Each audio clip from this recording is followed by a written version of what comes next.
Сәлем достар, бүгін мен өте дәмді үй жағдайында KFC-ді жасайтын боламын. Рецепт ұнап жатса, комментарийға қандайда бір смайликті қалдырамыз.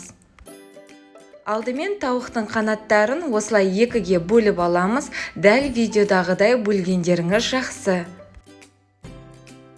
Одан кейін қара бұрышты, бұрыштардың қоспаларын, қызыл бұрыш, паприканы қосамыз. Егерде ашылы болғанын қаласаңыз, онда қызыл бұрышты көптеу қосуға болады.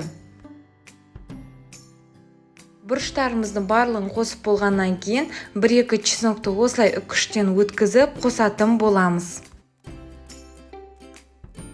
Одан кейін суымызды, дәміне қарай 1-2 шымшым тұзымызды да қосуға ұмытып кетпейік. Бұрышымызды, тұзымызды барлығын қосып болғаннан кейін осылай жақсылап араластыру қажет. Енді фольгамен бетін жауып, тоңазытқышқа 1-2 сағат қалып қоямыз. KFC-імізді қуыруға көшеміз. Ол үшін бізге ұн, жұмыртқа және де панировочный сухари қажет. Бірінші тауық қанаттарын ұнға, одан кейін жұмыртқаға, одан кейін панировочный сухариға малып, осылай барлығын бір тәрелкеге бірінші жинап алатын боламыз. Міндетті түрде осы рецептпен жасап көріңіздер, өте дәмді болып шығады.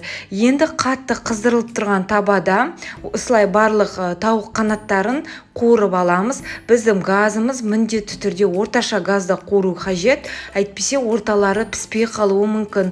Осылай қаттырып қызарғаннан кейін екінші бетін айналдырып қуырамыз. Мінеки достар, KFC-іміз дайын болды. Міндетті түрде жасап көріңіздер. Рецепт ұнаса лайк басып, менің каналыма тіркелуді ұмытпаймыз. Ас болсын, сіздермен бірге болған Гаухар.